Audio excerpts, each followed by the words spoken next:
Infelizmente, como política pública no nosso país, está o endividamento das pessoas, o crédito fácil para que as pessoas adquiram bens, possam consumir, mas através de um endividamento. Quase 80% da população brasileira está endividada, algum tipo de dívida, ou seja, generalizado, o pequeno, o grande, mas 80% da população. 40%, ou seja, 71 milhões de pessoas, está com o nome sujo. Apenas 1/3 da população consegue fazer algum tipo de poupança ou investimento, pensando em aposentadoria, pensando em viagem, pensando em comprar uma casa, comprar um carro, etc. Então, apenas 1/3 da população consegue, de alguma forma, poupar algum dinheiro. Isso quer dizer que 2/3 dos mais de 200 milhões de habitantes no Brasil é que não conseguem, ou estão com um orçamento muito justo, ou começam a se endividar. E quando nós olhamos as perspectivas econômicas para o Brasil, para esse ano, 2025, para o ano que vem, 2026, para os próximos anos, são perspectivas sombrias. E quando nós olhamos essa realidade de endividamento, nos preocupa não apenas a questão população em geral, mas também no meio cristão, porque não é muito diferente cristãos endividados. E o pior de tudo é que o cristão, quando ele começa a entrar numa esfera de aperto financeiro, a primeira coisa que ele faz é cortar o dízimo, deixar de dar ofertas, ou seja, a sua fidelidade a Deus começa a ser comprometida por causa disso. Então eu quero colocar alguns textos aqui, rapidamente, partes dos textos, para que a gente possa refletir um pouquinho. Por exemplo, Deuteronômio 8, verso 18, diz assim: Deus é quem te dá força para adquirires riqueza.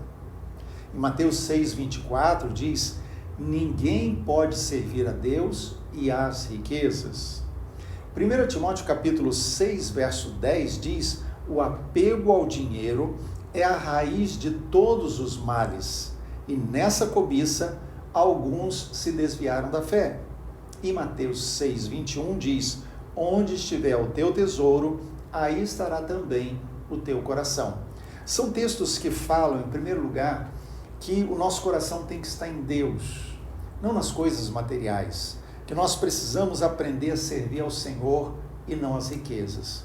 O grande problema é que o cristão, muitas vezes, ele vai na onda do mundo, se deixa levar pela ânsia de consumir, de possuir, de ter, de comprar, dá ouvido às propagandas, não consegue se conter, não tem domínio próprio nessa área e acaba comprometendo a qualidade de vida da própria família e também a sua fidelidade ao Senhor. Então eu quero compartilhar hoje alguns princípios muito importantes na área de finanças que são importantes. A primeira delas é a honra a Deus. Normalmente, quando eu converso com pessoas que estão com problema financeiro, a primeira pergunta que eu faço é: como você está com dízimos e ofertas? A segunda coisa é: se você quer colocar a sua vida em ordem na área financeira, comece pelo dízimo e pelas ofertas. Porque quando você fecha a brecha, impede que o inimigo entre na sua área financeira e, portanto, a sua fidelidade ao Senhor se mantém intacta. Provérbios capítulo 3, versos 9 e 10 diz que a gente deve honrar ao Senhor com a nossa renda, com os nossos bens.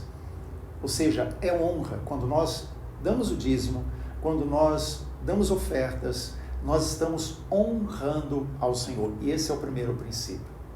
O segundo princípio é do trabalho. É um princípio claro, a Bíblia valoriza o trabalho. A Bíblia, ela exorta o trabalhador em relação à forma como ele se comporta no seu ambiente profissional. Então, a questão da diligência, da dedicação, do esmero, ou seja, dá o seu melhor. No seu trabalho, seja fiel.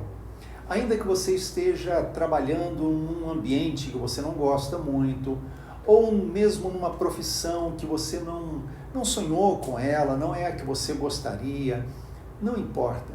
aquilo que Deus colocou nas suas mãos hoje, faça com esmero, faça com dedicação. Deus recompensa. E aqueles que estão sobre você, seu patrão, chefe, as pessoas que estão te observando, também vão valorizar. Porque podem até saber que você não gosta do trabalho, mas perceberão que você está dando o seu melhor. O terceiro princípio é da integridade e da honestidade. Provérbios capítulo 11, o verso 1 diz que a balança enganosa, ela é abominação. Ou seja, você trapacear, você fazer algo que é desonesto financeiramente, enganando as pessoas, tentando obter lucro além da conta, tentando vender um produto com defeito como se estivesse bom. Enfim, a integridade e a honestidade é um princípio fundamental se você quer a bênção de Deus nas suas finanças. Ou seja, mantenha-se transparente, honesto, verdadeiro nos seus relacionamentos profissionais, financeiros, seus negócios, para comprar, para vender, enfim, seja alguém honesto. O quarto princípio que eu quero colocar é a confiança na provisão de Deus. Deus é o nosso provedor. Então lembre-se de uma coisa, o trabalho onde você está, ele não é a sua fonte de sustento. A sua fonte de sustento é o Senhor. Deus te abriu essa porta e você poderia estar em outro lugar e lá seria a porta que Deus teria aberto para você. Ou seja, não é esse trabalho. Então não supervalorize no sentido de considerar que é dali que você tira tudo que você tem. Não, é Deus quem te dá. Dê a honra ao Senhor. Confie na provisão. Confie que Deus é quem te sustenta. Em quinto lugar, o contentamento financeiro. Filipenses capítulo 4, os versos 11 e 12, o apóstolo Paulo diz, olha, eu aprendi a estar contente em toda e qualquer situação. Ou seja, ele está dizendo assim, eu aprendi a estar bem, me sentir contente, alegre, feliz, quando eu tenho muito e quando eu não tenho nada. Quando as coisas estão indo bem e quando as coisas estão indo mal. Quando o nosso coração tem contentamento em Deus, mesmo quando nos falta algo material, o nosso coração está em paz. Porque nós sabemos, como já vimos, que a nossa provisão é do Senhor, é Ele quem dá. Em segundo lugar, que a fonte da nossa satisfação não está no dinheiro, está no Senhor. O sexto princípio é diga não às dívidas.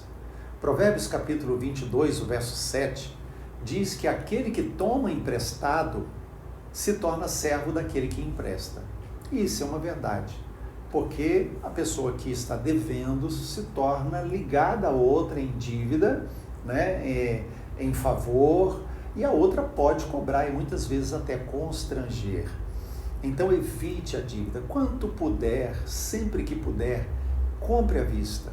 Se você puder adiar uma compra, ou seja, é algo que você não precisa para aquele momento, pode esperar um pouco, então guarde o dinheiro. Se não conseguir guardar o dinheiro para o valor total, pelo menos para a maior parte, mas não crie dívidas a perder de vista. Esse é um grande problema, porque dívidas pequenas muitas vezes parecem que não são nada, não valem nada, que não vão pesar no orçamento. Mas uma dívida pequena, com outra dívida pequena, com mais uma, com mais uma, com mais uma, se torna uma grande dívida e você fica prisioneiro daquele monte de dívida por vários meses, talvez por anos. Então, diga não à dívida, prefira pagar à vista. Se tiver que parcelar, parcele o mínimo possível, só quando tiver muita necessidade. Sétimo princípio que eu quero compartilhar é o planejamento. E é aqui que a esmagadora maioria das pessoas escorrega. Porque planejamento tem como base, a coisa mais básica, você saber exatamente quanto entra e quanto sai nas suas finanças. Quanto você recebe ou quanto a família recebe e para onde está indo o dinheiro. Quando você tem uma planilha, uma lista, onde você está colocando todas as coisas em que você está gastando o seu dinheiro, você começa a descobrir ralos, começa a descobrir as torneiras, os lugares onde o dinheiro está indo embora e não deveria ir. Então, planeje isso.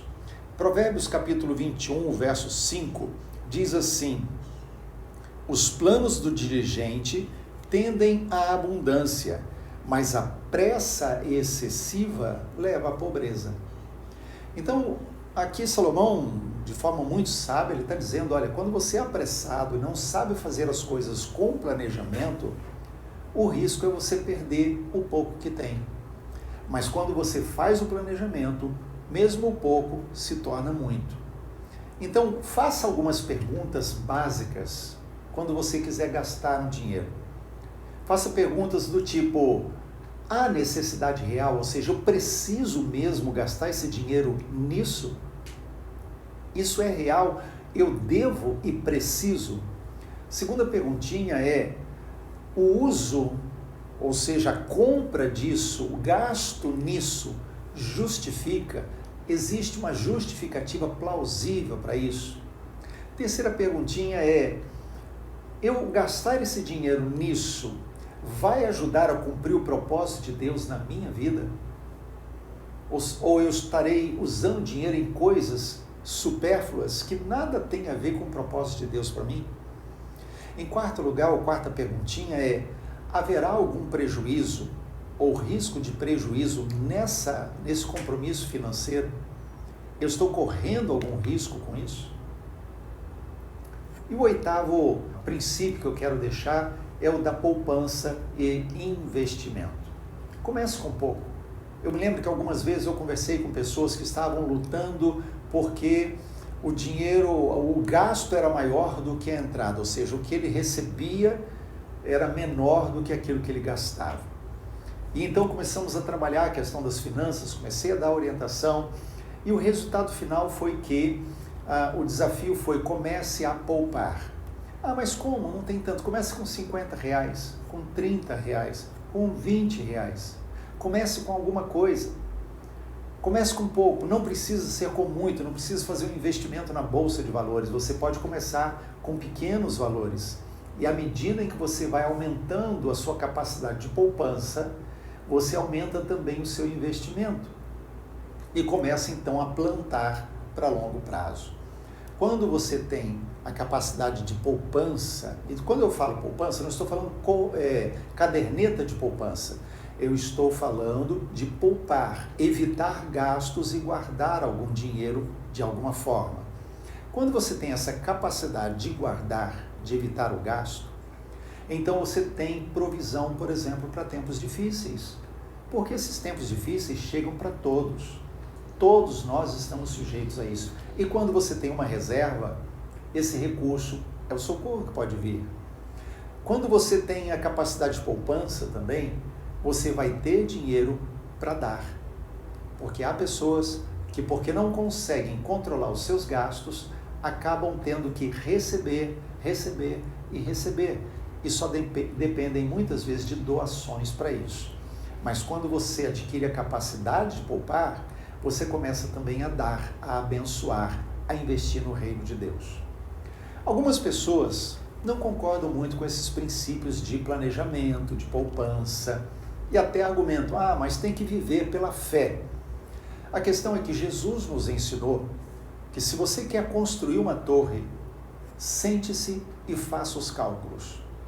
Avalie se você terá condições de construir, para depois não ser um motivo de chacota. Começou e não terminou. José, ele foi vendido pelos seus irmãos como escravo, foi parar no Egito. E lá no Egito, depois de passar por todas as fases, como escravo na casa de Potifar, depois como prisioneiro, quando Deus dá o sonho e ele então é chamado por Faraó, José se torna um administrador no Egito. E ele ensinou Faraó a fazer poupança. Ele ensinou Faraó a guardar partes da colheita para que isso servisse nos anos de dificuldade que viriam pela frente para sustentar o próprio Egito e também para as outras nações. E foi o que aconteceu, né? Então, ele salvou o Egito, ele salvou nações, ele salvou a própria família. Então, enfim, duas coisas finais. Primeiro, a sua responsabilidade para com Deus. Honre o Senhor. Honre o Senhor, isso seja prioridade. Não corte o dízimo, nem as ofertas, porque você deu passos errados. Então, por causa do seu pecado, não deixe de ser fiel em outras áreas para com o Senhor. Então, seja fiel. A sua responsabilidade com Deus tem que ser primeiro lugar. Segundo ponto final que eu quero colocar, a sua responsabilidade com o próximo. Quando Deus nos abençoa e nós temos, de alguma forma, bens, pouco ou muito, quando Deus coloca em nossas mãos recursos, não são apenas para termos, Deus também nos quer abençoando outras pessoas. Por isso, no Velho Testamento, Deus dizia que eles não colhessem tudo que estava nos galhos na hora da colheita. Eles deixassem espigas, eles deixassem frutas, eles deixassem aquilo que estavam colhendo. Por quê? Para que as pessoas necessitadas, depois da colheita, viessem e pudessem tirar aquilo que ficou nos galhos. E se caísse algum no chão, eles não pegassem, para que os necessitados pudessem ir pegar. Ou seja, se eu tenho que pensar também naqueles que não têm. Se olhar na Bíblia também, o ano do jubileu era o ano em que aquelas pessoas que perderam as suas terras, perderam os seus bens, eles eram restaurados, né? Eles reaviam essas coisas, porque isso garantia àquelas pessoas e às gerações futuras que elas tivessem acesso à terra. Então, duas coisas básicas: sua responsabilidade com Deus e o planejamento em relação àquilo que Deus colocou na sua mão para administrar. A Bíblia diz: você é mordomo, então haja como um bom mordomo.